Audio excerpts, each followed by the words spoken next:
尊敬的各位老师、各位同学、各位来宾，大家下午好。我希望我的这个分享呢轻松一点，让大家别那么累。其实这个主题很俗的啊，没钱不行。我前面准备了一个雅的演讲，他们说你那个雅的演讲才俗呢，那个叫没爱不行。本来想讲讲爱情，他们说现在大学生的爱情你不能指导，你那个都是落伍的啊，他们都是新的爱情观啊，所以那我们就讲钱啊，没钱不行。我在财经大学选择这样一个主题呢，其实是有一番含义的。那么财经大学有很多老师都是这方面的专家，而我是一个外行。有时候你听外行讲座是有好处的。我有很多去专业领域去讲，比如我在医学大会上讲医学，我一点都不懂。但是你们听到一个外行人心目中的医学跟医生心目中的医学是不一样的。就跟我不是财经专家，我也不是金融专家我就是一个普通的老百姓。你听听我们心中是怎么看待这件事儿的，这对专家呢亲近我们的同学和百姓是有好处的。所以我就觉得一个人要跨越自己的领域，为其他的领域呢可以设一点障碍，让他们跨越这就是我们今天要讲的这个主题，叫没钱不行，货币的变迁。我不太喜欢在这一个讲台跟前去讲所以我今天带了一个麦克，我可以走动，我就走到中间来我走到中间呢，就是可以活动的，照顾到所有的人。没钱不行，其实是我们生活中经常说的一句话，对不对？你很多说这个事儿想法挺好，没钱不行。我们首先要对钱币呢有一个基础认知，是吧？我们的基础认知是什么呢？我们都看得到现在大屏上有3组这个词汇：货币、钱币和法币。你们心目中可以先判定一下什么是货币，什么是钱币，什么是法币。这个很重要。我们今天因为场面比较大，我们也就不去做过多的测试，我就直接回答货币是我们在今天的金融领域有效运行的，这就是货币。它的侧重点是经济领域中的可以使用的这个媒介这是货币。那么钱币呢？钱币理论上讲是退出了流通领域，它更重要的是它的文化属性比如我们有钱币市场，钱币市场的各种古钱币都是可以交易的，但货币你不能去交易，对吧？第3个呢就是法币。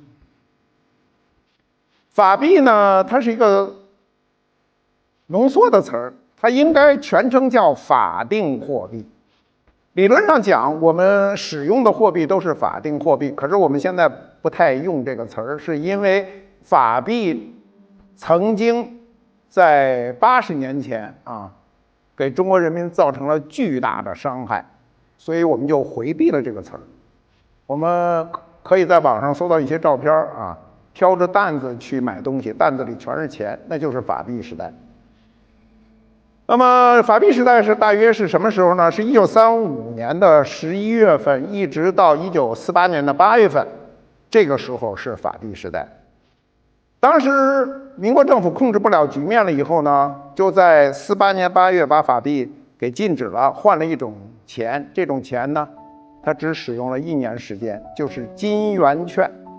它为什么说金圆券呢？它是学习美金美元跟黄金挂钩。当时他换的比例是300万法币换1块钱你兜里有300万，百万富翁你还不够换1块钱的，你得有300万法币换1块钱。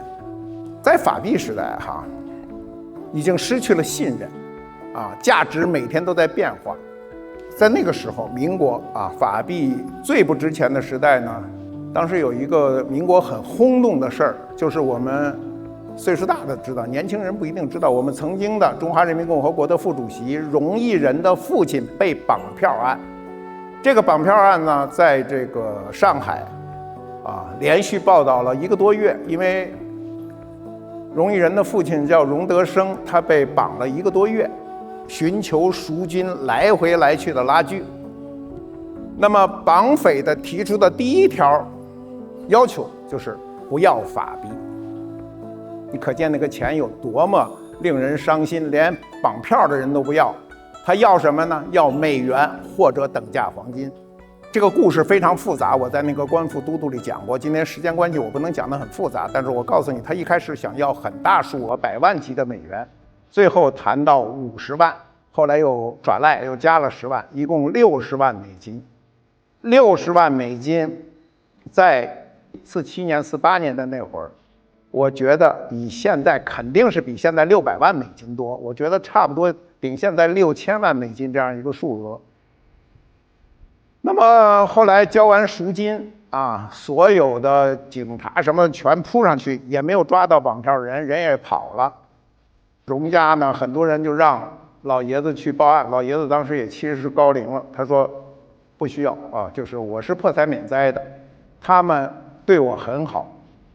比如他说那个绑匪就1张床，他让我睡床上他睡床底下看着他，说每天就1条鱼，他们都流着哈喇子看着我吃对我很好。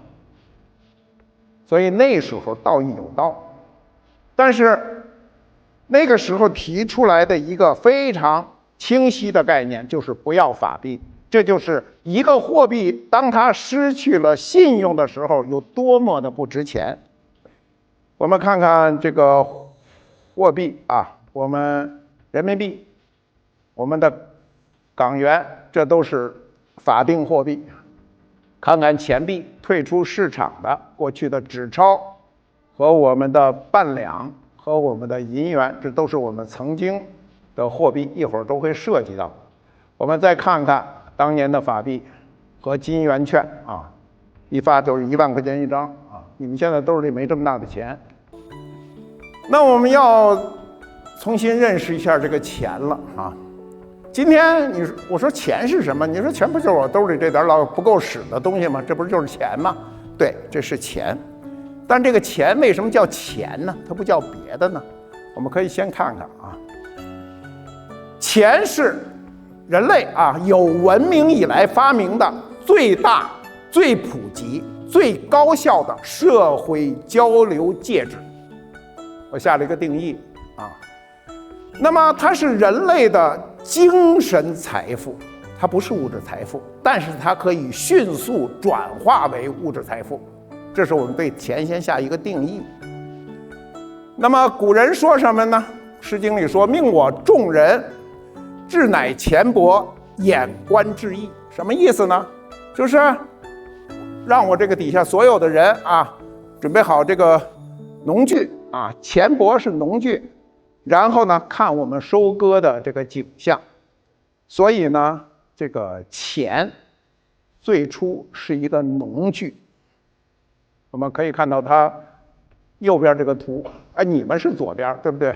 我下面再说左右都按照你的方位说看左图那就是农具。这个农具呢就是钱。我们看看这个钱怎么构成的。钱去到偏旁部首金属的这个边呢，我们就可以看到它中间这个字呢念坚。如果它的左边搁上3点水，它就是浅，对吧？这个字大家都常用。它上面加一个竹字头，它就是尖，我们一个指尖。那么它的右边加一个利刀呢，念铲。铲是什么意思？有点光着。比如李清照的词“袜铲金钗溜”。李清照写的意象都比较性感。他说见有人来，袜铲金钗溜。袜铲什么意思？就那袜子褪下了一半，光着半拉脚。你们可以想见那个诱惑，所以他才倚门回首。产在口语中是光着的意思，比如有人说他产穿一件衣服，就是光着脊梁穿了一个棉袄。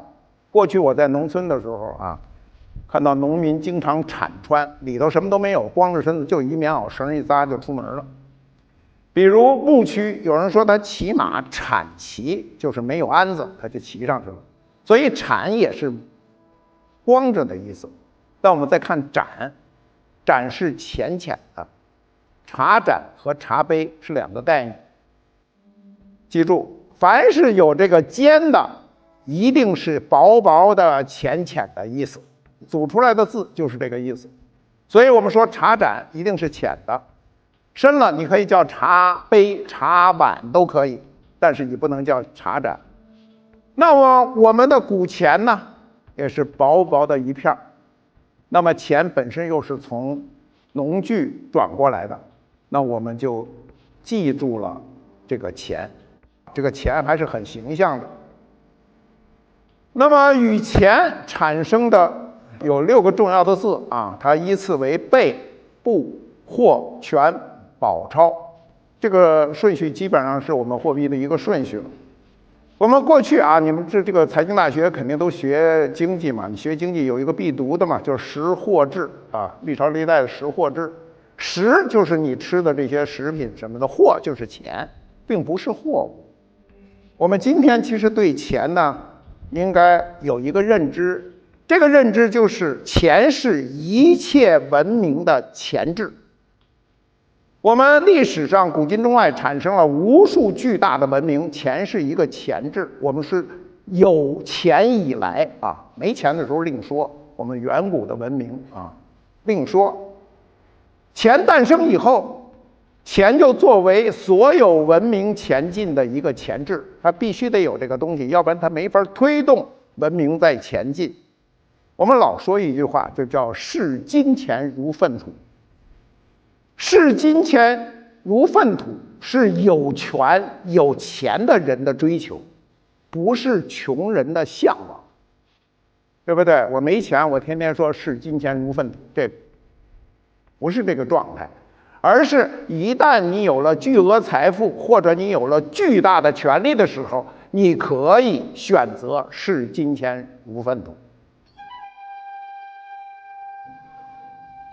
那我们就要了解我们的货币啊。第一是贝币，贝币很有意思啊，它有几个特征啊，都打在大屏上了。我们是农耕民族，过去看到这个贝啊很难，因为它是海贝，它不是河贝啊。首先它需要大小适中啊，你不能太大。你们有机会去三亚去什么，它有那个虎皮斑纹贝，都这么大个儿一个啊，一个手里只能抓一个。如果用它作为钱行不行？行，但是它一个这个计数啊干什么的会有很多问题，所以它携带不便利。所以钱要达到这个条件，就是携带便利、方便计数啊，坚固耐久、美观漂亮，这都是基本要求。那么我们的钱就是我们的贝币，什么时候发明的呢？我们现在所有的文物指向和证据告诉我们是商代发明的。商代我们就已经大量的使用贝币了。商代呢，在中华文明中呢，有很多重要的发明，但是最重要的就3项。第一项出现了文字，我们都知道甲骨文是这个时期发明的，我们有了自己的文字，这一点非常重要。我们在座的都是中国人，我说的自己的文字是独立于世界其他文字体系中一种极为特殊的文字，是我们自己的象形字，而这个文字的生命力长达3000多年，没有间断，全世界没有这个现象，只有我们有。第二呢，就出现了货币，就出现了这个贝币。因为有贝币啊，有这个货币，我们就加快了商业的运转。你看，我们老说商业，简单的说，商业跟商朝有关。商业是什么意思？我们简单的可以理解到，商业本身是可以理解为是商代那个时期人的一种行业，也可以理解为是我们相互商量的一个行业。理论上商量商业就是商量的一个过程你说5块，我说8块，就是一个商量的过程。第三呢，商代明确的出现了天干地支就是我们今天的纪年方式，60年为一个甲子使用至今，这是我们商代的重要的发明。那我们看看跟这个贝相关的字这些都很有意思。保货不用说了赔赚，赔了赚了，贵了贱了贿赂赈灾赊账连偷东西的贼和赃都跟这贝有关。凡是跟贝字有关的，基本上都跟钱有关。比如你贷款的贷字比如资这各种字了解这些呢，其实对我们理解钱币的变迁是有很大好处的。我们看形象的我们早期的贝币就2种，一种叫子贝，图像已经告诉你了；一种叫环贝。环贝就是在这个贝的背上有一圈环。那么它从哪儿来呢？它不是我们现在东南沿海，它是从印度洋从南海过来的。整个东南亚地区使用贝币的历史很长世界很多民族都曾经用它做过钱币。那中国哪儿使得最久呢？云南。云南呢，一直到明朝使用了3000年的贝币，还在使用。那么显然贝币有它的好处。我们今天看到大屏上的这些照片，如果让你们其中每一个人可以选择你拿1枚，我相信你们大部分人拿子贝90%以上的人会选择子贝，不愿意拿那环贝，因为那环贝不够漂亮。这就是我们货币中一个非常重要的理论——劣币驱除良币的雏形。只要让你2选1，你一定愿意选一个漂亮的。这就是我们金融经济学中常用的一个概念，就是劣币驱除良币。那么我看看商代妇好墓出土的贝币有多少枚呢？经过统计，大概7000多枚，就这一堆这一堆在商朝那值了大钱了。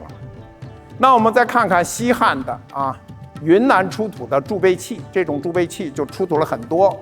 它这个青铜器中主要就是储藏贝币。这些证据都开始证明我们所说的路径。我们刚才讲了，云南呢是使用贝币历史最悠久的地区，它使用了有3000年。这个很有意思，一个货币能使用3000年，必然有它的合理性。那么我们可以看看贝币在后来的日子里有多种形态存在比如铜的、石头的、玉的、骨头的鎏金的、纯金的、包金的，这些呢只是一部分，不限于这个品种。那么我们早期从这个印度洋、南海搞来的那个贝币，因为不够用的时候，就被中华民族各地区根据自个儿的情况仿造它那个形态，其实那形态挺不容易仿造的，做成了这样的一个货币。这就是贝币对我们的影响。我们再看一下先秦的货币体系。先秦的货币体系布刀环贝布刀环贝，这4种。我们先看一下布币。刚才我们说了，这个铲子念帛，帛在青铜器中代表2个东西，一个是帛中敲的乐器，一个就是这铲子也叫帛。那么帛和布在古发音中近似，可以通假。那么布币最早出现于哪儿呢？一定中原地区。我们是农耕民族，对土地充满了情感。中原是我们的农业最发达地区，所以呢，布币在这里产生。我们可以看看布币的形态空手部，最老的，上面跟农具一样，它有一个插木头把的地方，这个插孔专业术语叫穹啊。平手部，因为空手部在携带和制作方面都比较麻烦，所以就简化成平手部，不能插了，但是意思都有啊。至于专业术语啊，比如这上面那个耸着肩的啊，专业术语叫耸肩啊，耸肩部、平肩部，它就根据形状，它都可以命名一个名字。这个名字对收藏这个领域非常方便。我们再看看啊，各种尖足部、圆足部、桥足部、方足部、三孔部。三孔部很有意思，在钱币中出现洞了。你们可以想象它是干嘛的，对吧？它一定要穿绳，穿绳以后它就会变得非常方便。但是为什么它要穿3根绳呢？到今天为止，没有一个专家能合理的解释，或者说没有一个专家的解释能够让所有人信服。那这里我们这么多财经大学这么多学生啊，其实有人就可以研究做一个很好的论文，为什么我们的这个布壁里出现了洞？这个洞的原因是什么？很好的一篇论文，论三孔部中的3个孔。你们谁写论文的时候可以来问我啊。我们再看刀壁，刀壁出现的地方就很有意思。刀壁在哪儿出现呢？在战争频繁的地方就是出现刀壁。最主要的是燕刀和齐刀，燕国和齐国啊，我们都知道韩赵魏楚燕齐，秦依次平定啊。那么燕刀呢，咱北京这块地儿就属于这个领域啊。我们可以看看燕刀，真手刀、尖手刀、明刀，刀的这个尖儿由一个针尖儿到一个尖的到平了，这是一个过程，不用问，那针尖的在前头。但是它从铸造和使用和保护都不容易，你想那尖稍微一碰就坏啊，所以慢慢就变成尖的了。后来慢慢尖的你随身兜里揣着也就扎自个儿，所以慢慢就变成平的。平的这种呢，明刀啊，薄。我10几岁的时候大量看见这东西。我第一次碰见这东西是我在离这儿没多远，这地儿是昌平吗？哎，就离这儿没多远，在这个昌平的边上，碰见一农民弄着一筐，我就稀罕，我说这是什么呀？我第一个知识是他教我的，是这农民告诉我说这叫小明刀，它不叫明刀，它叫小明刀。我说多少钱？你要剪的话，就是挑的话，1毛钱一个。你现在你要当时1毛钱一个搁这儿，我那天问了问，怎么也得110块钱，1000倍啊。可是我那时候呢嫌贵，你们今天的人都觉得1毛钱叫什么贵啊？我先告诉你，我18岁插队的时候，国家给知青的生活费用12块钱一个月，每天4毛钱。4毛钱呢，每人要吃1斤粮食，去2毛，只有2毛钱。这2毛钱是你一天的菜蛋奶都是在这里出，所以1毛钱还是挺多的。当时想了想，那么多也没留几把。后来我问他哪儿来的，他说那时候不叫出土，没有出土这词儿啊，他说干活刨出来的。你们校园里估计还有工人也不能刨出来也是国家的。我先告诉你们啊，我们国家的文物法规定，凡是这地底下刨出来的，中华人民共和国领土领水以下的全是国家的啊，别想着自个儿刨。但是这个东西数量巨大。我们再看齐国，齐国就有文化了。它为什么有文化？你想想，它挨着鲁国嘛，齐法化、齐之法化、节末之法化、齐反邦、长法化。这个文字啊，先告诉你什么是齐法化。化这个字啊，很诡异啊，它就是或。我们刚才看到了或这个字就是一个化底下一个贝嘛，它把贝省略了，所以也可以念成齐法或。那什么是法货呢？就是齐国的法定货币。看看中国人多聪明，在战国时期就有法定货币的概念了。齐法化，那齐之法化都不用解释。节末之法化，节末就是即墨啊。青岛旁边有个地方叫即墨嘛，即墨老酒嘛，啊，即墨之法化。我们今天不是专业的这类文，我就不去偏着讲了。齐国跟鲁国，别看说齐鲁大地，齐国跟鲁国有巨大的差异。简单的说哈，鲁国人都不怎么瞧得起齐国人。你别看齐国发明了很多东西，比如足球是齐国人发明的，足球是齐国人发明的，不是我说的，是国际足联认定的。全世界今天啊最有价值的体育运动，足球是中国齐国人发明的。所以，我们了解一些旁边的知识是有好处的。我们再看看环币啊。环币呢，它中间是圆的，你注意看，我们后来的钱都是方孔圆钱。环者中规，方者中矩，中规中矩就是这么来的啊。我们这个钱是我们后来使得长达2000多年的方孔圆钱的一个先河。我们看看贝币，我们刚才说了，布刀环贝。贝币很有意思，最初是那个天然的，我们现在是人工的。它唯一留下的形状是它这个近乎椭圆形，它上面的这个文字不是很了解它是什么意思。有些人认为它是2只蚂蚁，所以它叫蚁鼻钱，也叫鬼脸钱。它是楚国的，楚国货币。刚才那个环币呢？是西北地区的。楚国人有意思，楚国人到今天啊，我们都知道，今天楚国是以湖北为中心，包括湖南一大片地方都属于楚国。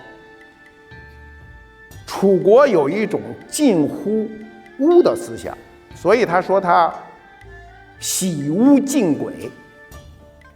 你们看楚国的文物特别不容易理解，文士也是看不太懂。有机会去湖北省博物馆，一定看曾侯乙墓出土的那些漆器上的文字，有些漆雕，那一个鬼脸似的那个大舌头从嘴里吐到腰眼上，那么大一舌头，你很不容易理解它。包括你读《离骚》，都不容易理解，为什么呢？就说他喜巫敬鬼，他钱也是这样。那这个钱到底什么意思，也没有人能够解释。但是你要了解到，这个钱呢，基本上是楚国地区的。这钱啊，不管是我们的不比中原地区，还是我们的燕赵地区啊，包括齐国的刀币，还是我们的环钱西北地区，还有楚国的蚁鼻钱，这些都是地域性的货币，所以秦始皇要统一货币。货币呢，在我们的文献中呢，有如此的记载，叫“贵上级则反贱”，这是《史记》《货殖列传》中的记载。贱下级则反贵，贵出如粪土，贱取如珠玉，财币玉其行如流水。什么意思？这得解释啊。第一句特别好解释，就是这东西贵到头了，它就会便宜。便宜到头了，它就会贵，这个大家都很容易理解。第二句有点费劲，它叫贵出如粪土，贱取如珠玉。这是这3句话中间最核心的一句话。他说，当这个东西非常昂贵的时候，你应该不吝惜它，像粪土一样的赶紧把它卖掉。当这个东西非常便宜的时候，你应该像采购珠宝那样，把它尽快的收入囊中。道理简单，执行起来非常困难。我看过很多人跟我说呢，哎呀，我没有抓住最好的时机啊！那时候我投资的房子价钱那么好，老舍不得卖，老觉得后面还会贵。每个人都想自个儿踩在制高点上，这是不可能的，所以舍不得卖，到最后一路滑坡，现在连一半的钱都卖不到。那至于投资股票市场的这个例子比比皆是，古人早就提醒你了啊！我们在司马迁在《史记》里告诉你了，贵出如粪土，贱取如珠玉，在贵的时候一定不要吝惜。每个好的投资者只算自己的账。我赚钱了就可以了，我没有必要赚到头，就是我买的时候啊是最便宜的，我卖的时候最贵，不可能。原来我喜欢收藏的时候碰见一个人，那个人很有意思，就是每次卖完东西不管赚多少钱他都很心疼，他老觉得卖低了，觉得以后还贵啊，但是他买东西不管这东西多便宜他都嫌贵，所以旁边人对他呢有一评价，评价是什么呢？姓张啊，张姓大，所以随便说，就说老张这人做买卖两头出人命，就是叫买死人卖死人，就是他买的时候卖他那人得死喽啊，他卖的时候买他那个人得死了，这叫两头出人命，就是他两头都要踩在点儿上。我们在经济领域，我相信啊，中国财经大学的很多学生将来都会走进经济领域，可能是金融领域。你如果做一个职业的投资人，你千万不要想你每一步都踩在那个最佳点上，这是不可能的。古人早告诉你了，贵出如粪土，贱取如珠玉。那么下面这一句呢很有意思，就是财必欲其行如流水，是说你这个东西有价值就必须流动起来。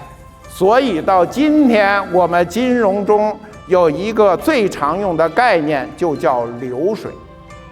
你的一个企业流水只要大，你不赚钱银行都会贷给你钱，因为你不停地在流动，对吧？流水要大，说我这特赚钱，10年不开张，开张吃10年，这肯定不行。所以流水这个概念呢，在财经中是一个非常重要的概念。好，下面就有意思了，这是我请的一个书法家给我写的啊，懂书法的人应该知道这个字儿是什么体，这里有学书法的肯定的。这个字呢可以叫黄体啊，黄庭坚体啊。黄庭坚写的字就是长枪大戟，写得非常舒展。他说钱没有性格，却改变了很多人的性格。我一说，很多人不承认，说我就没有，我有钱没钱都一样。你们相信吗？我们可以看一个例子啊。我从来没碰过钱，我对钱没有兴趣。因为我最快乐的时候是1个月拿91块钱，我当老师的时候。说的这个话信吗？别摇头，反正我信。你看撒贝宁的那一副按耐不住的表情啊。好，我们再看一个例子，大家也很熟。但是呢，最好先定一个能达到的小目标，比方说，我先挣他1个亿。这小目标至今我都没达到，我先告诉你啊，这些人的性格以前不是这样。那我们主题啊，钱没有性格，他却改变了很多人的性格。我也被改变过，我不比别人高多少，我一样，对吧？我有钱没钱的时候，心态不能保证是一样的。我们每个人都是这样，要承认自己在这个钱，我一开始给了定义，在这个文明物之下，你会重新思考很多问题。我们每一个人都会因为钱的多寡而改变对事物的态度，每一个人，我一样啊，我不比别人高明啊，你别听我在上头说，但是我也是这样。比如我钱多的时候，我就会变得非常的宽容大度；钱少的时候就得算计，对不对？比如大家都知道啊，不仅是中国啊，国外也有中了大彩的人，往往结局都不好。为什么？他被改变了。有些人挺好挺乐观的一个人，中了大彩以后还抑郁了，那就是被改变了性格。秦统一货币，我们刚才说了，韩赵魏楚燕齐依次统一了中国，这一点非常重要。第一，确立了中央集权，他做了很多事儿，你们史书上都学过啊。他定了半两为统一货币。为什么不是1两呢？他为什么给半两？他一定有个道理。我们看他的道理。第一，在所有的货币中，他挑选了方孔圆钱。我们自个儿都可以理解，方孔圆钱除了美观啊，圆形和方形是最美观的形态，它还方便。那为什么是方的呢？有学者认为这个方的是因为它铸造出来以后，它穿一根方棍儿，上面错这个毛刺儿，它不至于打转。如果是圆钱圆孔，那它会转动起来。第二个特点叫重如其文，它写半两就是半两重啊。那么第三呢是李斯书写，我们统一汉字以后的小篆都是李斯写的。第四呢，就是我们说它为什么是半两呢？因为购买力强。半两已经有巨大的购买力了，我就犯不着再给你1两，就跟我们今天的人民币最大面额是100，购买力已经足够了，他就没必要给你印200、500、1000了。刘邦啊，当年没当皇上的时候啊，去咸阳履新，小官去履新，一大帮人兄弟们都送钱啊，每个人都送3枚大钱，3个半两。只有萧何这人呢，比较会来事儿，情商高，送给他5个大钱，就是5个半两。后来呢，刘邦当上了皇上，然后想萧何这人不错啊，当年每个人都给我3个大钱，他给我5个，多给了我2个大钱。那么好吧，我就多封他2000户，这2000户差不多半个县啊，一户按5个人算，他有1万个人的税收什么都到一个人手里，巨大的钱赋。从投资角度上讲，没有比这个回报率再高的了。那这说明什么呢？说明半两值钱。半两在我看到的一些研究成果啊，半两大概在那时候能买3到4斗米。那斗都这么老大个儿，那就够一家子人吃上1、2个月。所以这个钱是非常值钱的。我们下面有一个单位叫资，半两呢是2资，那1两就是4资嘛，对不对？1资呢是6铢，锱铢必较的成语，我们到今天还在使用，那就影响到后面这个货币计重。半两的计重是我们货币统一以后的第一个概念，就是计重制。这个概念一直影响到我们民国啊。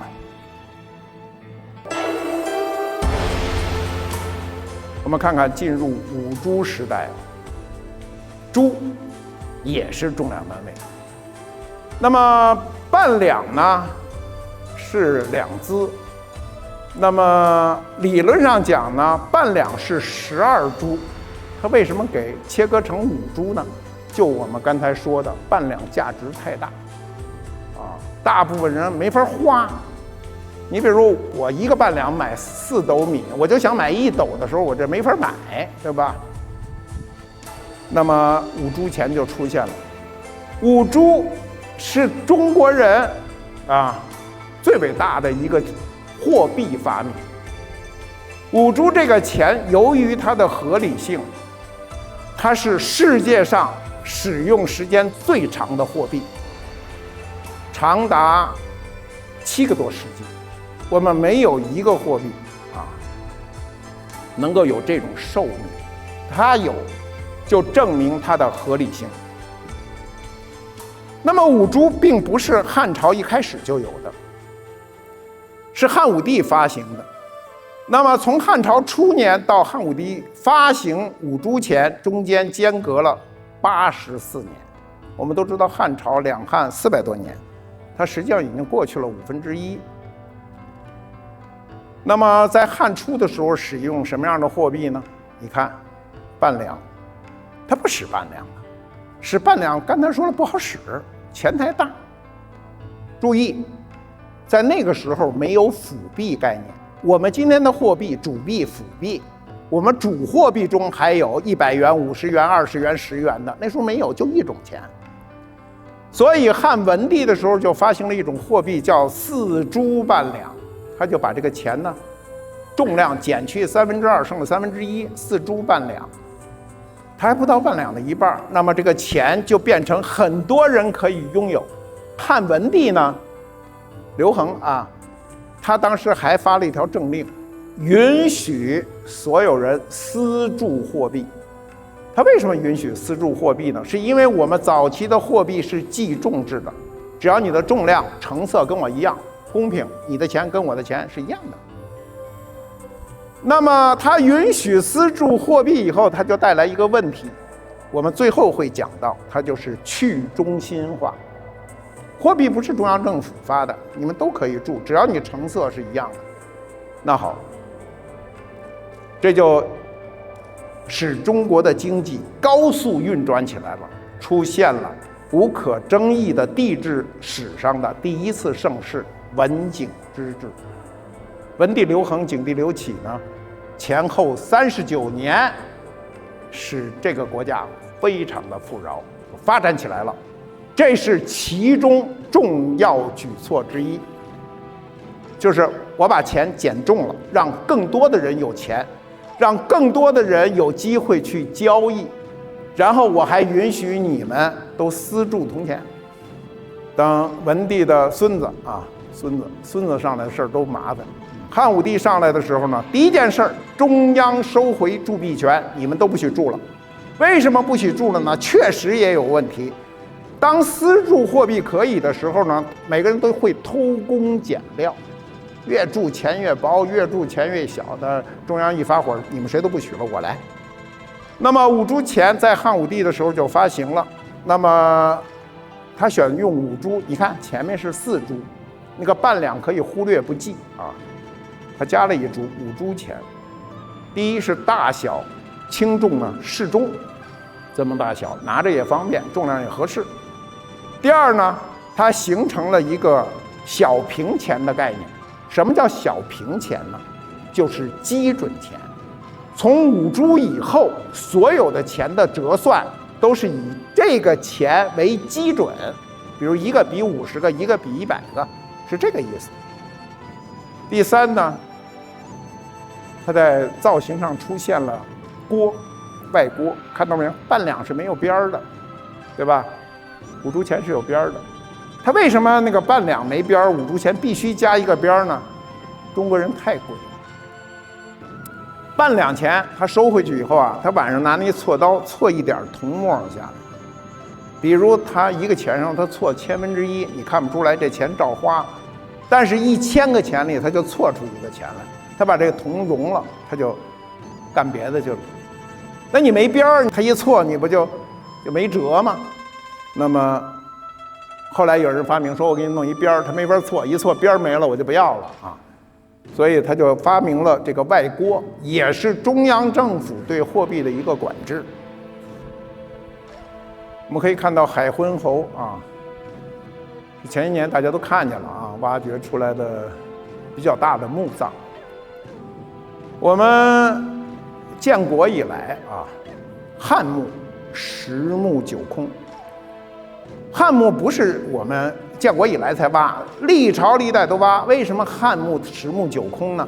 因为汉墓是封土的，你一封土，他就知道你在哪儿，那怎么都想办法给你挖了。那么建国以后发现的汉代大墓啊，第一个是1968年解放军在河北修工事啊，一炮就给崩出来了。说那当兵的时候一进，你说不得了，里头全是金子，回去就报告。那时候1968年。那社会正在动荡之中，那么郭沫若当时什么都去了，一看汉代大墓啊，就是我们今天去河北省博物馆可以看到的河北满城汉墓，出土了15000件文物，15000件文物什么概念？就是咱们在座的人全进去，随便拿不完的。当然人也没这机会啊，你别这么想。第二个呢，就是时隔3年以后，1971年在长沙马王堆，大家都知道，出土了大型汉墓，但这个墓级别低一点，跟海昏侯一个级别，是侯爵。长沙马王堆是代侯啊，等级低一点，它也出土了1万多件文物，里头最重要的文物就是素纱单衣。啊，一件整身的衣服49克啊！你们别不服气，回去把你们背心裤衩脱下来，搁秤上一腰，准比这重啊！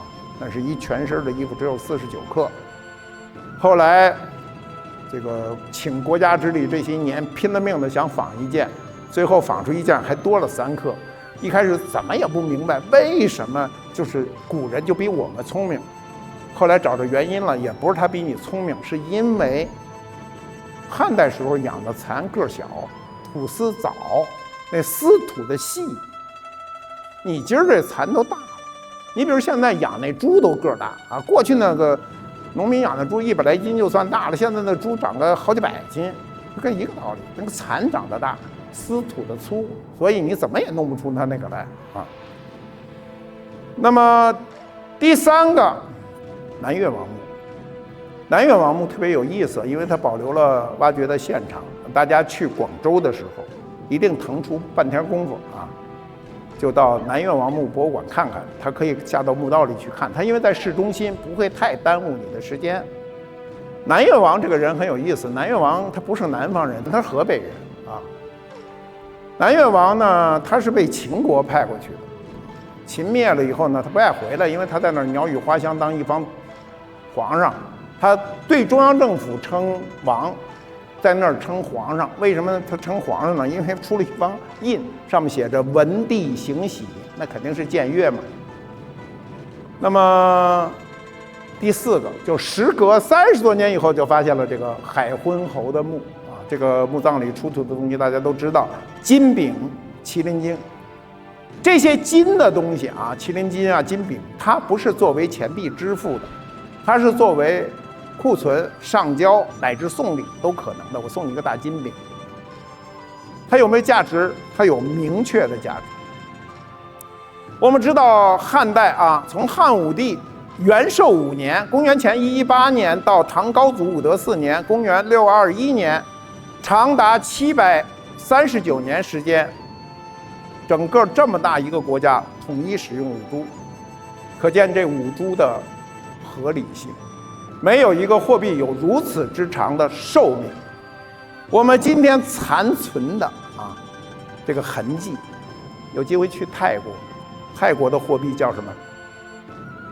泰铢，知道了吧？这就是我们五铢的痕迹。中间有一段插曲。西东汉对历史比较熟的人都知道，西东汉间呢，中间插了这个王莽，他在位只有15年啊，是公元9年到23年。王莽是一个所有思维极为超前的人，所以才导致他的改革不成功。王莽改革的总体思路是废除私有制。你们能想象2000多年前的人有这么一想法吗？第一，黄金收归国有。王莽的货币发行是五花八门，收藏钱币的人特别高兴，因为他这个钱都特别值钱，品种多，品相好。他第一次出现了主币和辅币之间的概念。我们可以看看他发明最重要的啊，他有货部、货权、货部啊，品相一流，就是左侧的这个布币，漂亮之极2个字，货部。那这边是货权啊，权也是钱，我们一开始说过了。我们可以看看啊，6权，小权值1，什么意思？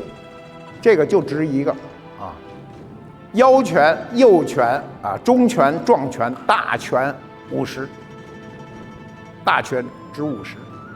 这6枚钱一个比一个钱只大一点儿。理论上你讲小权值1，腰权10，那就应该重量上你也应该它10倍，那才对的嘛。它不，它大一点儿，它偷换一个概念。那么到大权50，你理论上大权50这枚钱的重量应该是小权值1的50倍才对的嘛。其实它的1倍也顶多1倍吧，差不多。啊，但它价值翻了。那这出现一个问题，就是我今天给你钱，我要给你50个钱，我给你50个小权值1呢，还是大权50亿枚呢？任何人都要那小权值1，因为他觉得这值，你那有点不值，往往还不干，再来。布币，你们不是历史上使用布币吗？我现在给你发啊，这布币一发就是10个啊。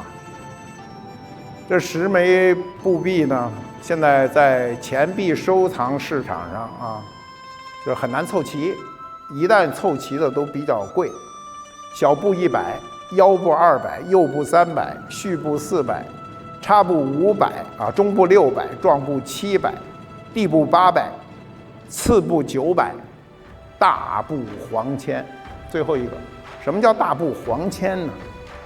就是左下角这枚。大部，这不10部吗？从小部最后一个肯定是大部。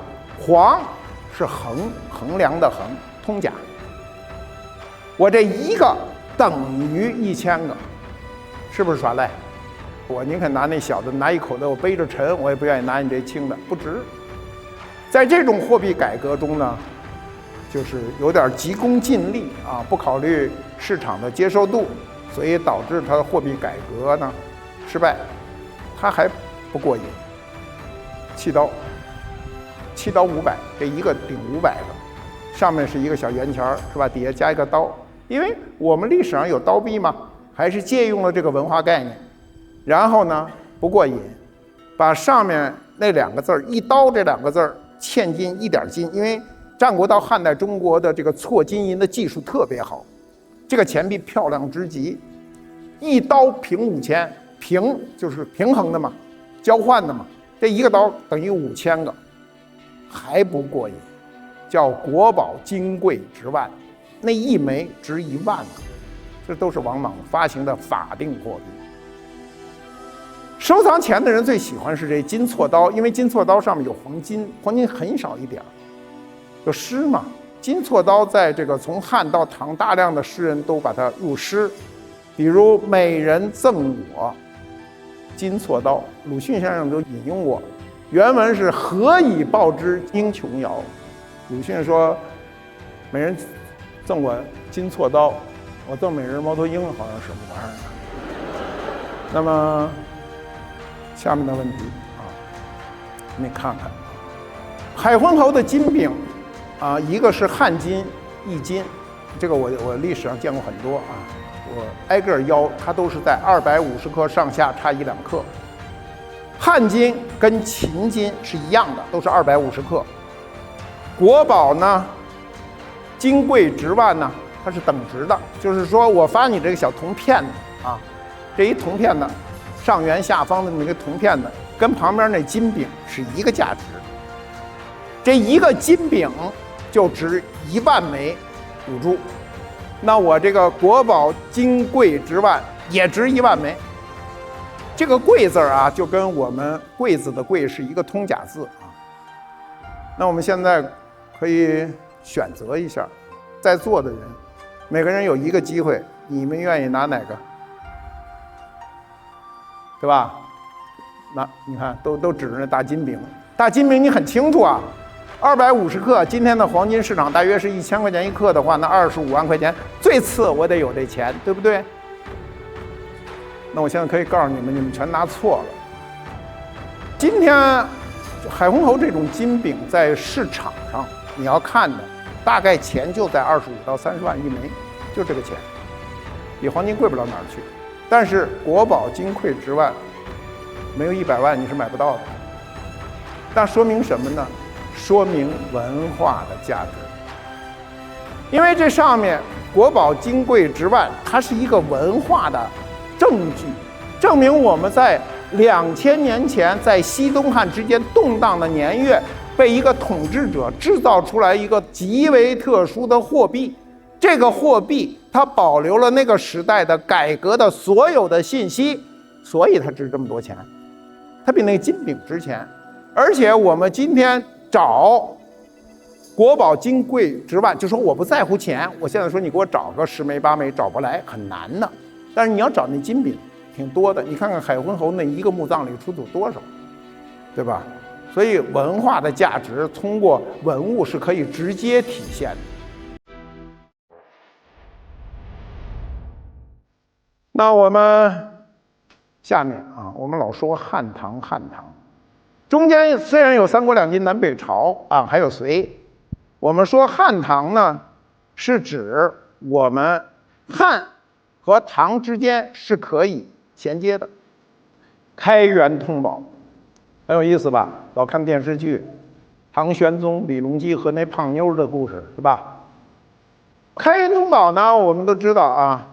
唐代的历史稍微很容易了解，李渊、李世民、李治、李旦、李隆基5代人，从621年到713年，这时候唐朝已经过去90多年了。唐代有2次盛世，第一个是贞观之治，第二个就是开元盛世。但开元通宝不是开元盛世才发行的，李渊就发行了，就是唐朝一开始就发行了。那么它的意思是什么呢？是开启新纪元，它不是个年号。这个开元就是开启新纪元的一个意思。这里有一个钱币中最重大的变化，影响后世1400年啊。这个变化是什么呢？就是宝钱制。注意，它把重量换掉。我们前面的货币使用了8个世纪的货币，半两、5铢都是重量单位。这个重量单位一直到我们后来啊，都会受到影响。但是从唐代，它就变成了一个宝钱制啊。它发行时间是唐高祖武德4年621年到今年1404年。这4个字是欧阳询写的。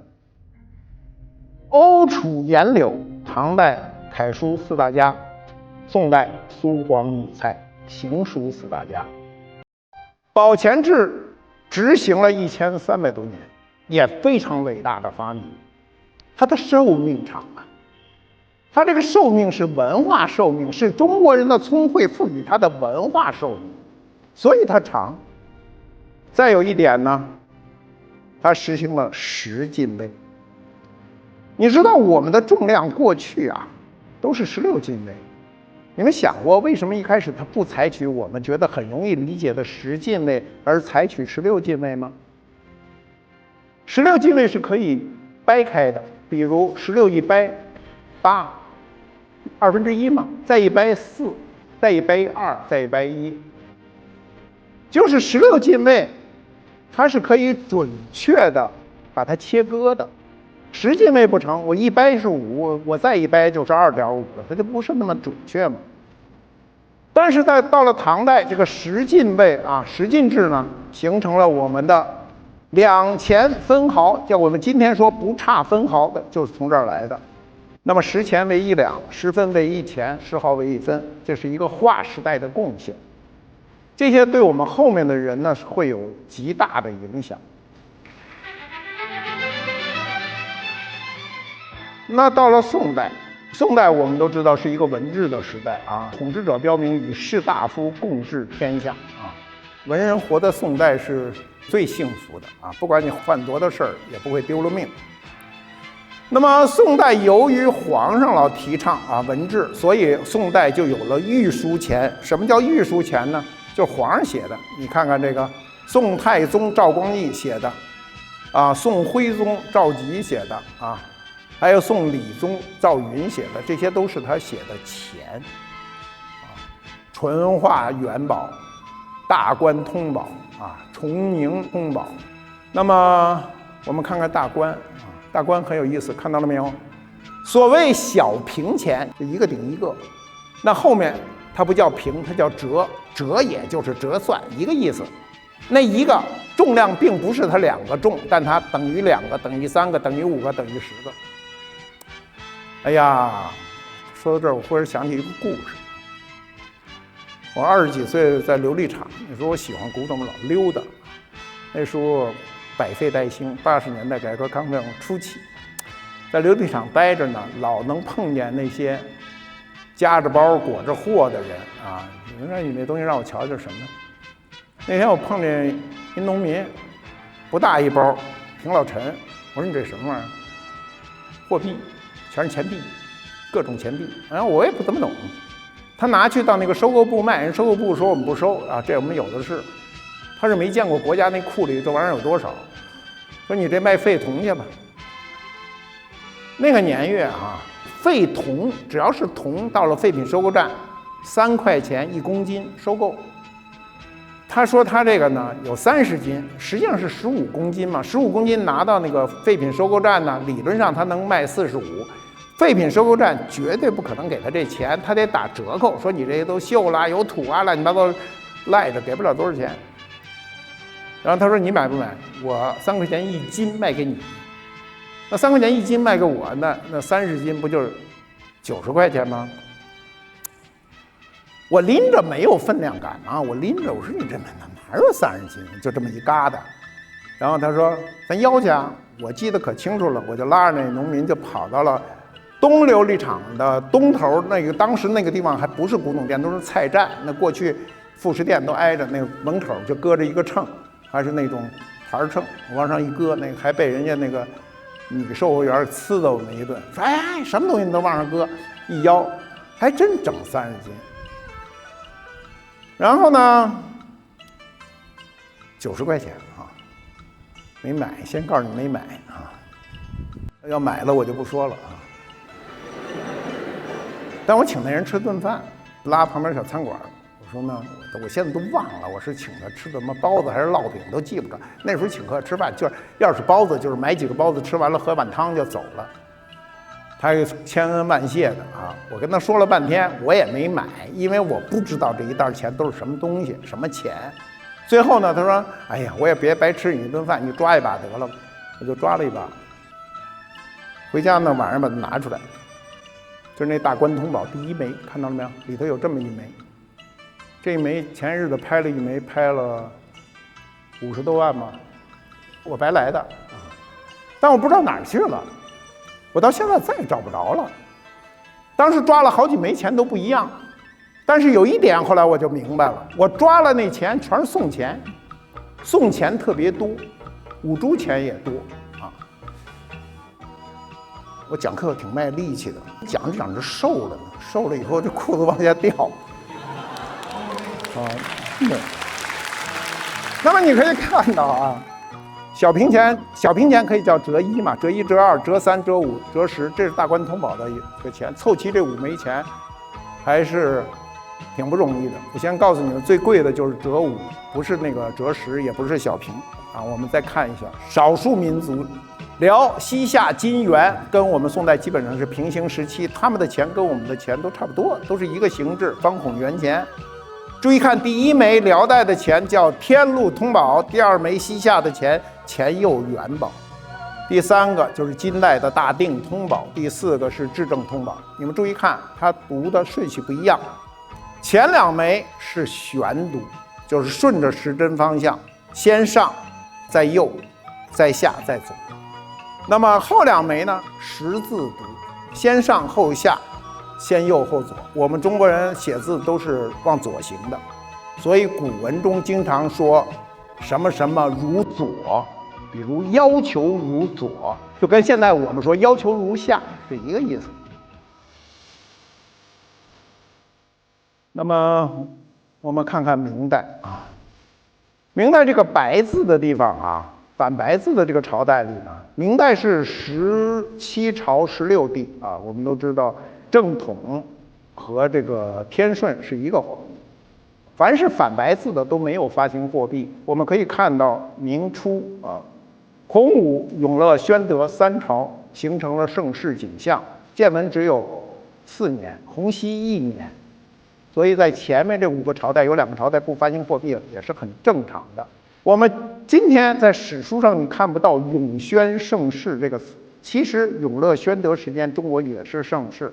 为什么？有标志性的东西，比如我们都知道的永乐下西洋修大典，这些都是盛世标志。那为什么史学界不说永宣盛世呢？是因为过去的文人认为永乐有篡位之嫌，即便说也说仁宣盛世，就是洪熙，洪熙是仁宗啊，永乐跟宣德是祖孙关系。那么正统大家都知道啊，就在我们也是咱们北京这儿啊，往西北方啊，这个土木堡之变、正统、景泰、这个天顺这三朝来回折腾，有夺门之变什么等等。这30年，在瓷器上叫黑暗期。这30年没有官窑，那也没有新发行钱，可见社会的动荡。成化以后，官窑是有了，但是货币没有来得及去铸造，所以到了弘治才开始重新有新的货币出现。弘治皇帝很有意思啊，弘治皇帝是我们中国帝制史上唯一的一个一夫一妻制的皇帝啊，人家不惜得要嫔妃啊，看谁都烦，就是看老婆高兴啊。我们每一个女同志都希望有这样一个丈夫啊，就是看自个儿高兴，看谁都烦。所以弘治是一个模范的丈夫。那么到了后期，嘉隆万啊，嘉靖、隆庆、万历这100年，99年嘛，是中国的可以说资本主义的早期萌芽。因为当时的所有的这个资本主义的特征全部出现，比如品牌意识、租赁关系等等等等，所有东西都出现，但是我们并没有跨入。我们可以看到具体的形象的钱，对不对？晚明的时候，尤其在江南富庶地区，百姓生活非常的好。有多好呢？我们读一下《金瓶梅》就知道了。《金瓶梅》可以作为晚明的识货制度，它上面有很多清晰的价格。那个价格不是它虽然写宋代的事儿，但它都是明朝的价格。比如买俩丫鬟，5两一个，6两一个银子。买一床多少钱呢？是15两，好像是描金的宽门8步床。然后潘金莲还不高兴，说我这床买的不够高级，等于你给我买个车，你这车不行，还得买个好车去。所以西门庆又跑到南京给他买了一张床，花了60两银子。又买了一个上灶的丫头，什么上灶的丫头？就是能炒菜啊，7两银子。这些都是识货制。我们晚明的时候，中国的品牌意识全部出现啊！我们今天知道的那个时期的手工业，施大兵的紫砂，江千里的罗店啊，陆子刚的治愈，黄星光的板刻啊，周铸的百宝嵌啊，张明奇的手炉等等等等，你知道的人名都是那个时代的品牌，跟今天所有西方你知道的著名的品牌一模一样，都是人名啊，路易威登、爱马仕。啊，比如汽车，丰田啊，这个福特啊，你知道的都是品牌。我告诉你，连波音都是人名，都是品牌啊。但是不幸的是呢，一入清，被大清康熙年制一刀就给切了，不注重个人的价值。我们晚明的时候，所有的手工业都有个人品牌，但是入清以后就被扼杀掉了。西方就加强了个人品牌的一个保护，大概在1636年英国的第一部专利法就出现了。我们还没有进入清朝，就是我的东西你不许抄，抄你得给我钱。中国人说我怎么不能抄？我们小学作业全抄来的啊！那时候他就有这种知识产权的意识保护。英国啊，科技史专家啊，李约瑟他有一道难题向全世界发问，他就说。这个资本主义革命啊，理应在人文荟萃又有经济基础的中国产生，它为什么不在中国产生呢？它有这么一道难题向全世界发问，他至死也没有解答这个问题。我可以替他解答，试着解答一部分吧。我认为就是因为知识产权的不重视，不保护知识产权，导致中国后来的经济发展老陷于一种躺平的状态，对吧？你的品牌如果保护住，谁也不能抄，你就愿意发明创造努力。今天我好不容易发明出来一个东西，很快就抄的满大街都是，我就不干了，我也不弄，我也抄。所以保护知识产权在现代社会就变得非常的重要。清钱儿那就更简单了，清朝10朝啊，前面我们就不说了。顺、康、雍、乾、嘉、道、咸、同、光、宣啊，这10个朝代，每朝都发行了货币。最有意思的是我们熟知的康乾盛世，这3位皇上。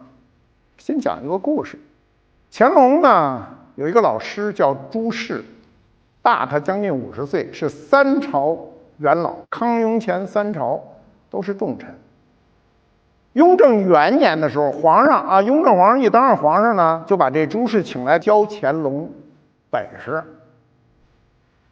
乾隆也不容易啊，你们别觉得你们读书苦，考上大学不容易。乾隆小时候从5岁起，每天3、4点就得起来，5点钟准时就要上课，一年只放2天假啊，比我们还苦啊！他就放2天，你好在还有寒暑假呢，他没有。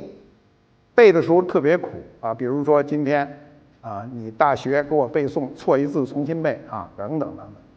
那老师都体罚的，罚乾隆啊！乾隆到12岁的时候，4书5经倒背如流啊！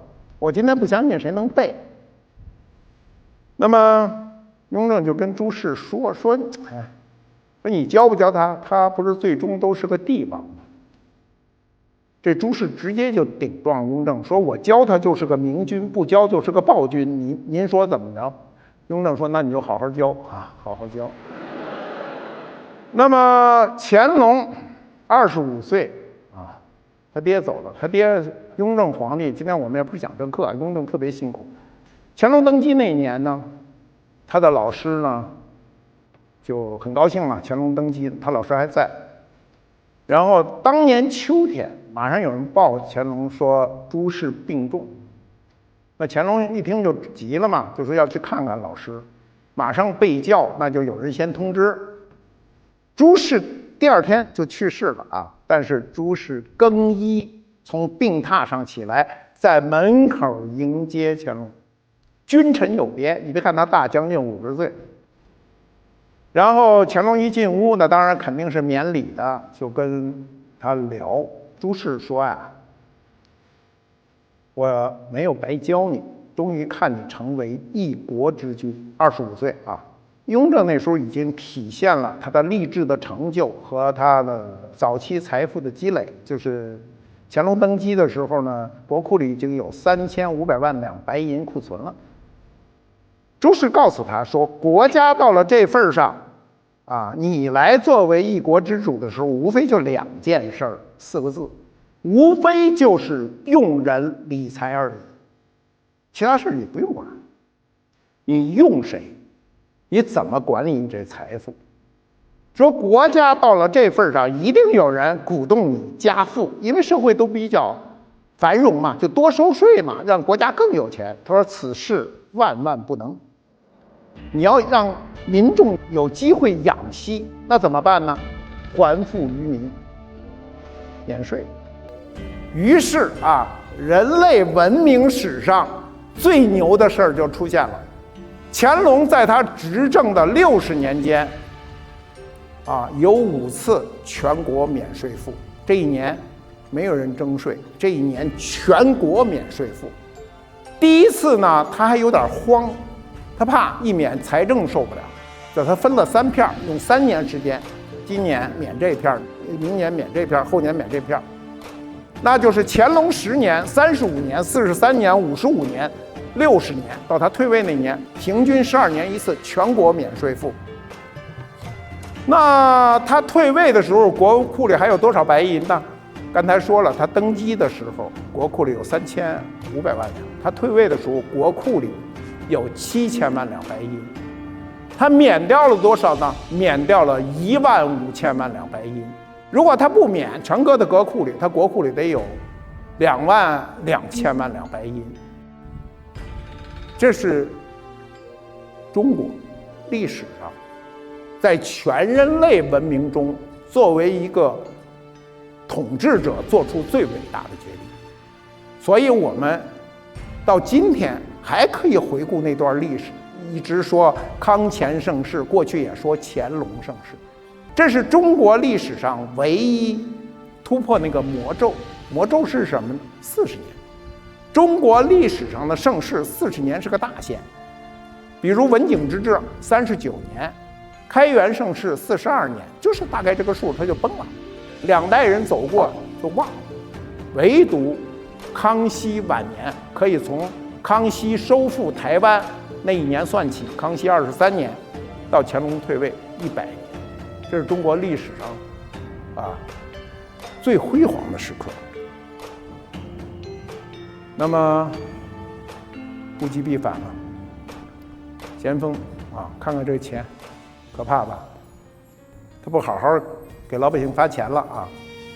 当5当10当20当30当50当100当500当1000，这一个钱就当那么多个用，每个钱都给比每个钱大一点，版别特别多。你要喜欢中国钱币史，你去看图谱的时候，它占了非常多的一部分章节。那它为什么铸大钱呢？那简单的就是我们今天讲课的这个主题，没钱不行啊。当时钱荒，南方的铜也运不过来，我们国家在贵金属方面历史上特别吃亏，我们贫金贫银贫铜。我们过去课本上告诉我们地大物博人口众多，我们地大没有问题，人口众多没有问题，但物不博。所以中国人在这块贫瘠的土地上创造了巨大的财富，全部是靠自己的聪明才智。那我们都知道太平天国当时南方比较乱又包括了2次鸦片战争，1840、1860，导致南方钱荒。那怎么办呢？中央政府还得铸钱呢，所以就用这个办法，所谓当1000我一个的重量跟那个小平钱算起来，我不可能用1000倍的铜所以面值就开始改变，基本铜币到此就为止了。我们进入纸币时代。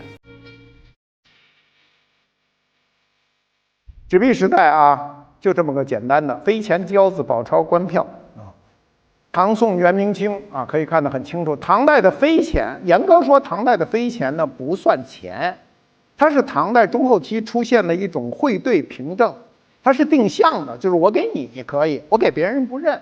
所以严格说这不是货币，货币必须是我给谁都认，至少在一个区域它得认，所以它是定向的。飞钱可以说是我们纸币的最初的雏形。第二就是交子，大家都知道，为什么交子是在四川首先出现呢？是因为四川我们过去宋代经济发达的时候，边境地区都铸铁钱。为什么要铸铁钱呢？是因为铜钱没那么多铜，另外铜钱交易的时候，我们做生意汉人做不过游牧民族，他的这个铜钱就被吸走了，吸走以后他把你那铜钱不当钱使，他可能打成一铜盆，你不着急吗？所以就铸铁钱，铁钱就比较廉价又重，就导致在宋天圣2年，就是1024年到今年整整1000年过去了，中国人多聪明，就发行了交子。什么叫交子？交就是互换嘛，交换嘛。子是个虚字，你只要知道这后面带子的，基本都是宋代的亲戚你比如说妻就是妻，妻子一定是宋代以后的。比如我们筷子桌子、椅子，过去就是桌就是桌，椅就是椅，只要加上这个子，基本上都宋代以后，它比较流俗。交子就是这么个意思，就是交换的一张纸。那我们再看看宝钞这是大元宝钞、大明宝钞、大清宝钞，这就是各种。好，那么官票呢，就是最早的官票，清咸丰户部的官票。我们钞票一词就源于这纸币。但纸币有一个问题，因为纸币太快乐，就是我印一张顶那么多钱，那我就特别容易不节制自己，多印。所以我们历朝历代的发行钞票发行纸钞都以不欢而散告终，最后大家都不认了。这是中国第一张机制纸币，距今不到128年。中国通商银行，看到吗？中间那一行字，中国通商银行，1898年，我们真正使用的这个纸币是100多年前发行的。注意看，这上面非常重要的一个东西，注意看中间的面值没有？它不叫1元，它叫1两，它还是重量单位。实际上，机制币什么时候进入中国的呢？在这个鸦片战争时期，由外国人把机制的纸币就带入中国，那时候只不过是外国人之间的结算，让我们看到这是中国的第一张纸币。那么，我们退出流通领域的过去的货币这个上面我有的很熟法币我不熟我没使过。金圆券看到吗？500万元，人民币第一版这个我比较熟。这个人民币第一版这上面面值是1万元。我们第一版人民币的面值都比较大，当时呢最大的面值是5万元，就是5块钱。在第二版的时候，第一版都是以1万对1给换回去。那么再有一个，这里年纪大的肯定很熟，同学们可能不是很熟的，就是我们的外汇兑换券。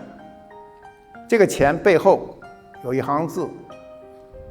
大致意思就是本元与人民币元等值，1块钱顶1块钱。这个钱只使用了10几年，1980年改革开放初期到1995年就废止了，就收回了。那时候手里拿着外汇券都比较高兴因为它虽说等值，但是它购买力是不一样的。那时候可以用它买一些特殊商品，这些货币都已经退出了我们的历史。现在有一道问题你们心里想一想，这些东西都会在钱币市场出现，你们认为哪张钱值钱？就今天如果卖我先告诉你，肯定比它面值值钱。当然那500万另说了对吧？你们心里都选好了，我现在让你们看到结果。结果是这样的，这张人民币的第一版的人民币1万元实际上就是1块钱。今天多少钱呢？我诚心没给你们标那个逗号，不让你们数清楚应该是3位一标嘛，国际通行。1725万块人民币买这样一张钱，没钱不行吧？没钱你就这么看看，有钱买的那人还说便宜便宜这都是有钱人说。这张在拍卖市场出现的时候，中国人民银行第一版的这个品相好的这个货币很值钱的。我们再看看银我们是个银本位的国家，所以我们的金融机构叫银行，没有一个词儿是白来的。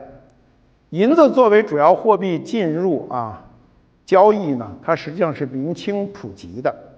这种库银呢，这种银锭，它主要不是流通用的，它是作为转运库存国家拨付用，大额支付。明朝后期大量的白银从世界各地流往中国，是因为中国的经济贸易非常发达。刚才我们讲了资本主义的萌芽。1600年葡萄牙第一个成立的东印度公司，后来欧洲所有的强国相继都成立了东印度公司。那你就很奇怪，为什么这些国家都是国家级的大贸易公司，为什么都叫东印度公司？为什么不在我们国家成立呢？就是我们那时候不让人家成立，不许人家来，所以这些公司都在印度，印度那是宽松都在那儿成立，所以大家都效仿的成立了。比如我们知道前些年哥德堡号回来，哥德堡号的时候，它瑞典的一个商船，当时的记载，这一船中国的货物虽然要运10几个月，运到了它的瑞典，相当于它全国全年的 GDP。那咱们今儿咱要有一船从哪儿买了一东西，能运到这国家，相当于全国的，甭全国的，全北京的也不得了所以那个船眼瞅着到门口，就大家都看见欢呼雀跃，它沉了。有人认为它就是自沉的，就是他诚心想让它沉。沉了以后呢，又打捞，因为茶叶这种东西和丝绸被海水浸泡都会大量受损，在这种情况下，打捞出来的东西还赚了钱。你可见当时中国商品多值钱。但是在那个贸易时期，全世界的白银都被中国人的能力吸进来了，啊，有各种估算，最高的估算可以达到60%，全世界的白银60%都集中到中国，形成了巨大的贸易顺差。这也就是后来导致鸦片战争的一个主要原因，因为英国人当时资本主义革命成功以后，终于扬眉吐气，希望通过商品来把他的白银贸易回去。因为你只有2个办法嘛，一个是我做贸易赚的你的钱，你做贸易把我赚回去，要不然你就动手跟我打架，你给抢回去，就这么2招。那英国人呢，他资本主义的革命成功以后呢，他纺织业非常发达。我们过去的纺织业都是手工的，都人工特别慢啊。然后他有机纺，机纺呢，他用羊毛，所以他就制出了羊毛织物。他发的第一笔财、第一桶金是从这儿来的。羊毛织物啊，这岁数大的知道，年轻人一定不知道这些词儿。比如篦箕这个词儿谁知道？年轻的有人知道这个词儿吗？篦箕、华达尼啊。各种这都是毛织物，英国人扛着这个到中国来了，要卖中国人啊。中国人说你那啥玩意儿？他说我这是篦箕。我说你那东西怎么那么板啊？我们今天说西服要挺阔啊，但中国人不这么认为。中国人认为衣服得随身，你挺阔是一个很土的事儿。啊，他说你这穿着不是像服务员吗？对不对？穿那么挺阔。说我们这有钱的都是站在马路当间，风一来身上都哆嗦，哗丝绸啊，哗啦哗啦动啊。说你这都不动啊，不买你的。英国人就死活赚不着我们的钱，说你们2000多年来弄那么2个大白虫子，摇头晃脑吐点丝，赚了我们那么多钱，我们费劲巴拉的把这羊毛纺成织物拉过来，赚不着你们的钱，他不急眼吗？他肯定急呀。所以就导致后来的贸易摩擦。我们因为把白银大量的吸到这个国家呢，我们当时3大主打商品，长期的啊，就是丝绸、茶叶和陶瓷，都是本小利大的。你仔细想想，是吧？我刚才说了，丝绸也不是你吐的丝，是蚕吐的，虫子吐的，是吧？陶瓷挖2条泥巴，捏吧一烧，赚你钱去了吧？茶叶摘点树叶炒不又赚你钱去了吧？它本小利大。但你仔细想，它那羊毛就费劲了，那羊长出来剃下毛洗干净之中，那费好的劲，它都赚不着你钱，那就急也没用。中国人最不怕人急了。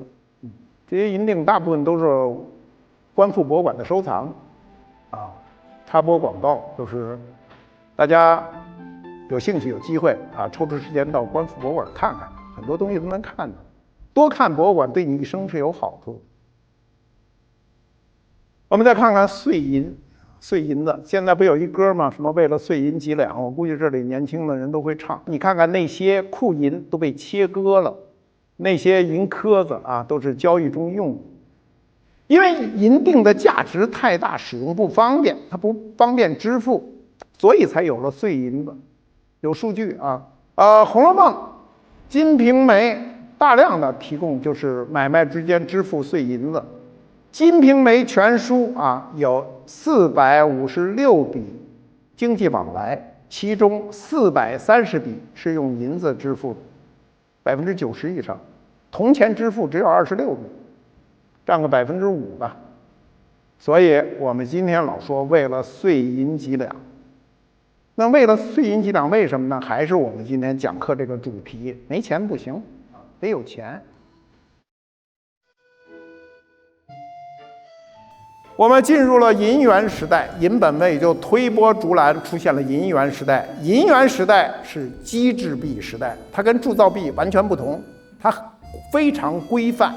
重量相等，品质相等。银元的公平性呢，体现在哪儿呢？体现在它本身当年这个东西是跟外国人学的，所以它的尺寸、大小、厚度、重量一模一样，它就是颜色不一样，成色略有差异。当时中国人如果出国，比如你到美国去，墨西哥英洋一个对一个，没有兑换问题。你到欧洲去，西班牙本洋一个对一个；你到日本去，日本银元一个对一个。我们上面有重量，叫7钱2分，国际通行一样子的标准，全世界都一个标准，就是图案不一样。如果他认为你的成色不够好，也就差个1%、2%，倒不会差那么多。那么今天你出国最苦恼的一件事就是兑换嘛，是吧？你到欧洲去，现在多少我也不知道欧元这2天多少，1比8吧，是吧？你到美国去啊，1比7.2、7.3，你脑子每次花销的时候都在计算着啊。你上英国去，英镑现在大概是1比9点几吧，是吧？你到日本去，你就比较啰嗦，觉得日本那么大一面值啊，吃一顿饭怎么花1万块？那1万块也相当于我们500块，是吧？然后这还不算，你到越南去试试，我去撒泡尿要4000块，我尽管不知道那不值啥钱，但是也很难过，他凭什么要我4000块？啊？货币它有兑换问题，但是100年前没这事儿，所以我告诉你，计重非常公平。公平到什么程度呢？公平到历史上从汉武帝打仗到左宗棠打仗，中央政府只能跟百姓借钱，他不能开印。公平啊，我给你借呀，借完我还你啊。我们可以看到这个银元时代啊，这个著名的龙洋啊，它是个军队用的钱，袁大头、孙小头啊，这都你在市场上都可以看到，这就是我们的银元时代。它上面写着北洋造，北洋造呢就是直隶总督啊，北洋银元局啊，它制造的这个货币，7钱2分是国际通行啊，它一般成色就是有的是88银、90银啊、92银，就是这样。它开创了这个机制币这个时代，我们今天使用的硬币啊，尽管我们不怎么使了，但是它都是机制币。第二呢，很重要的一点，开创了银元，我们不叫银元吗？银元的历史，确立了我们的钱的基本单位，1元钱。我们今天人民币也叫1元钱、10元钱、100元。但是你生活中有时候说1块钱、2块钱，你为什么说1块钱呢？是因为过去这银元是论块算的。啊，所以你口语可以说成1块钱啊，10块钱。我们看看这个北洋的这个钱啊，库平7钱2分，是吧？大龙的啊，很漂亮。7钱2分就是国际通行的1盎司啊。我们看看最后了，银本位的银行bank啊，我们的标志，看看中国人民银行是3个布币啊，恒生银行也是个布币啊，贵阳银行。还有中国进出口银行都是方孔圆钱，它还是作为一个标识。我们的银行啊，刚才我说了，我们可以把它拉开说，叫银子的行业，因为我们是银本位国家。我们如果是金本位国家，我们一定要叫金行。你在古代文献上、宋代文献上看到银行2个字，那就是银楼，就是打手势的地儿。那么bank是什么意思？英文本身的意思 bank 的意思，你们说就是银行的意思，它的原始的意思是河边、岸边。当年在荷兰，在河边就交易这个钱，导致了银行概念的产生。我们也是银作为银本位的国家，所以有时候你了解一下它文化背景是有好处的。我们讲一个故事吧，简单点。这个人是中国近代史上最有钱的人啊，比现在中国所有有钱的人都有钱。他为什么有钱呢？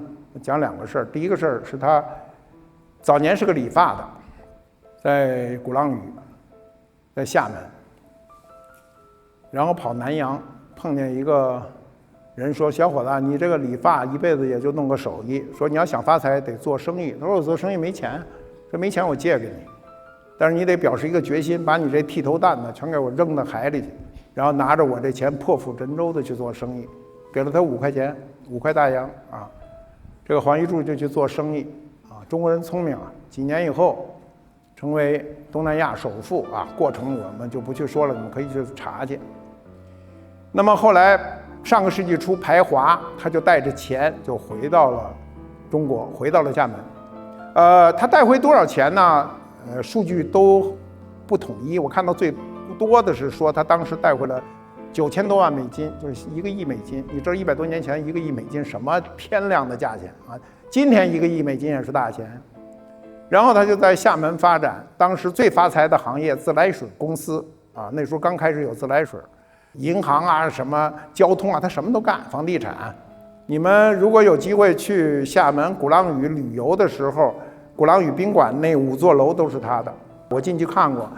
意大利大理石装修，上面的所有的雕花都是剃头的工具，因为他早年是剃头的嘛，比如推子、刮脸刀、什么胡须刷，全是这个，神着呢。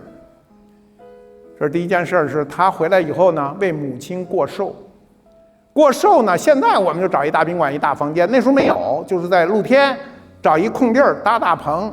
这个地方有4个鹿角，就是4个十字路口，每个十字路口搁一大木桶。木桶里是红颜色的水，里头全是银元，所有的过路人可以伸手捞一块走人，随喜。我不管你是谁，捞完不能再捞，你手红了吗？我一想，那人真有钱。今天我去参加好多富翁的这种随喜的时候，都是给人家钱，给少了还不好意思。后来我说，这帮人这么有钱，怎么还弄这事儿？都得进门得随份子呀。人家没有，让所有人都去拿1块钱。那时候1块钱大洋的那个购买力巨大，啊，这是他做的一件小事，大事。民国政府当时有3家银行啊，这个有发钞能力，一个是交通银行，还有中国银行，再有就是这个中南银行。中南银行有发钞权，我们知道中国的银行啊。有发钞权就3家，一个是中国人民银行啊，它可以发钞，它印出来的钱是钱，你印出来是犯罪，对吧？还有就是香港中国银行发行那个1000元一张的那个港元，它是发钞行。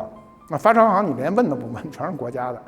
我碰到很多啊，在中国的那个富豪榜上排名有名的人，自个儿持有0.几民生银行的股票，都自个儿牛的不行。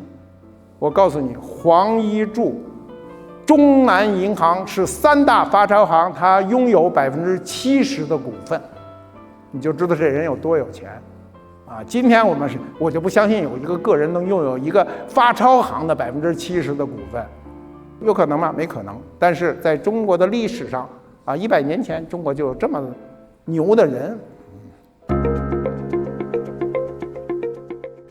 我们事情到结尾了，我就快一点了哈。2009年我们就出现了虚拟币，比特币。比特币最初的时候，当然大家都知道，有一个人用了这个1万个比特币换了俩披萨，所以这个最初的价值就按这个披萨的价值。今天的比特币的这个牌价我没有查，大概10几万美金啊，它大概比那时候涨了2000多万倍，2000多万倍，不是2000多倍啊。那么比特币一开始所有人都说这事儿肯定不行，这个那不行，那为什么它行了呢？它这几条是它的特点。我们先说第一个是去中心化，它不是一个中央政府发的钱。对，我们讲到这个汉文帝的时候，它就去中心化，它说你谁都可以印。第二，它是个衡量，它不可以增加2100万枚。第三呢，很重要，它是匿名与透明并行。第一，你是谁的，在谁名下不知道，但是它运作是透明的，你全看得到。第四，它依赖一个新的技术，叫区块链技术。它有没有缺点呢？它肯定有缺点。它缺点是什么呢？不稳定，忽高忽低。第二呢，货币属性差。现在谁也不舍得拿比特币去买东西，从来一开始人家买披萨饼，现在谁拿比特币去买东西啊？第三呢，就是它的遗失不补，密码一丢失就彻底瞎了啊。它有一个特点，这个特点现在说不出是优点还是缺点，这个特点叫无法监管，因为无法监管才大家热衷。现在2100万枚挖出了1900多万枚，那剩下那个不到200万枚，大概还需要115年才能挖完，越到后头越难挖。那么它的不可篡改性啊，确保交易的真实、安全、点对点的这个交易，这是比特币的出现到今天只有16年。比特币我们要考虑它为什么出现。我们看一下下面，还是虚拟币、稳定币。稳定币我们最近都看到新闻了，美国和中国香港都通过了关于相关的法规，进入一个合法的领域。它是2014年出现的。它是1:1锚定法定货币，比如美国就是锚定了美元，是吧？它交易便捷，手续费极低。我可以告诉大家，现在义乌基本都使这玩意儿啊。那它最大的价值是什么呢？是信用体制。注意听这句话啊，最好的信用体制是无信用体制，不需要这个事儿。最安全的社会是没有安全概念的社会。你出门老考虑这儿安全哪儿安全，这个社会就不是那么安全。你出门没有考虑这种社会安全的时候，那这个社会一定是特别安全的。所以稳定币比特币的出现呢，它还有一个特征，它没有贵贱之分。我们今天到银行去，你要是存上2亿，你一进去谁都哈着你，对吧？你去取个水电费，那你排队去了。比特币没这事儿。那我们都知道啊，这里全是金融专家了嘛。1944年7月呢，布雷顿森林体系的成立呢，就是与黄金挂钩，1盎司35美金。美国人咬着后槽牙实行了20多年，一直到这个1971年8月，他用了27年咬定的35美元1盎司黄金的这个布林顿森林体系，向全世界昭示。那时候2战刚结束嘛，它不是美元，它是美金。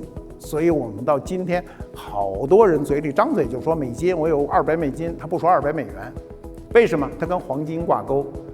那法国人多贼呀！法国人派着军舰就去取了，你不是这么着吗？351盎司，明摆着你这钱不值那个钱了吗？那么英国人也要拿那个尼克松马上关门开了4天会，然后宣布外交辞令，关闭黄金窗口。美元还是美元，黄金还是黄金，但是今天脱钩了，变成信用制。我们今天的货币都是信用制，你相信这个国家，什么津巴布韦币，你怎么不去拿着呀？那数比你那数大多了，是因为你不相信他，他跟你说啥你也不信。所以我们有一个时髦的话题，就是碳基生命和硅基生命。我们这个星球上所有有生命的东西都源于碳。今天计算机出现了，计算机已经开始逐步的替代我们工作，它叫硅基生命。现在很多人都在谈这个问题，我要问大家一个问题，你觉得你今天还是纯粹的碳基生命吗？我们举例，即便我在这儿讲课，底下很多人都在看手机，手机你们觉得能今天离开你吗？我想在座的这个屋子里的人，至少这个屋子里的人，没有一个人敢把手机给扔了啊！别说你扔一辈子，你扔1礼拜试试，我也别难为你，让你扔1年。你扔1个礼拜，你这1礼拜跟丢了魂似的。今天我们每一个人实际上是半个碳基的，半个硅基的，你离不开了。今天彻底能离开硅基生命的，都是一些边远地区的人或者老人，他不碰这些东西。只要你碰了手机，你就没有办法再离开它，它是你生命的一部分。那么下面就是这个问题出现，就是我们今天你的货币还是在碳基生命下衍生出来的货币吗？我想问问大家，自个儿问自己，你有多长时间没有使用钞票了？我想在座的人可能有的长达几年都没有动过钞票了，你全部是靠手机支付，对吧？你在某种意义上讲，你是一种硅基钱币，是一种虚拟币。那我们最后一个问题会出现，就是我们未来的货币是什么？我们刚才相对还比较详细的，我们讲了货币史，讲了它的关系，计重制、保钱制，讲了纸币的出现，机制币，讲了银本位啊，讲了这些观念。那我们未来的货币是什么样子呢？那么我们未来的货币是不是一定向虚拟化的这个路走呢？我们未来的货币有多大风险呢？我们不知道，这是我们今天提出来的一个开放的问题。那么下面就是这件事儿啊，赚钱就好，其他都俗啊。这句话多俗啊！我说过哈，你来到这个世界，被你父母养大被各个教育系统教育好，当你离开大学走向社会的时候，你第一个目标一定是趋利，要赚钱啊，要好好的养活自己，回馈社会。趋利只有一个标准，只要你不违反法律和道德，你一生中就应该趋你对应最大的利，对吧？上不违反道德，下不违反法律。我们再说清楚一点，就是你只有一个目标，就是你可以只按住下限，我不违反法律，违反法律一定受到法律的制裁，上限是我的一个无尽追求。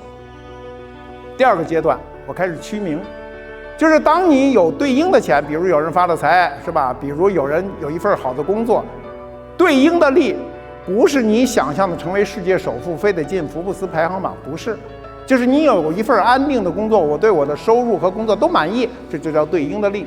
这时候你就趋名，趋名也不是你想成为名人，让社会都关注你，不是，是你在乎名声。第三个阶段就是趋静，让你内心安定下来。你看到我这个岁数，我就是希望内心安定下来，所有的都是过程，人生很快就会走完，对不对？我刚才给你讲的那个什么钱币的故事，都是50多年前的事儿，我那历历在目，怎么蹲在边上我都知道，对吧？但你人生还会很快的走完。所以这3个阶段其实是你一生中要清醒的阶段。赚钱就好，你只有赚了钱，才能服务于自己。再一步就是服务于社会，为社会多做一些事儿。历史上美国那么多富翁，我最佩服就是卡内基说的那句话：“人在巨富中死去是一个耻辱。”所以他晚年把他赚的钱全捐了。我可以告诉大家去挣钱一定是忙的，是苦的。天下没有人愿意把钱白白的塞你兜上，还拍拍你的兜说千万别跟别人说，没这人，对吧？钱一定是忙出来的，但文化一定是闲出来的。你得有了钱才能追求你的文化。总之是没钱不行。谢谢大家。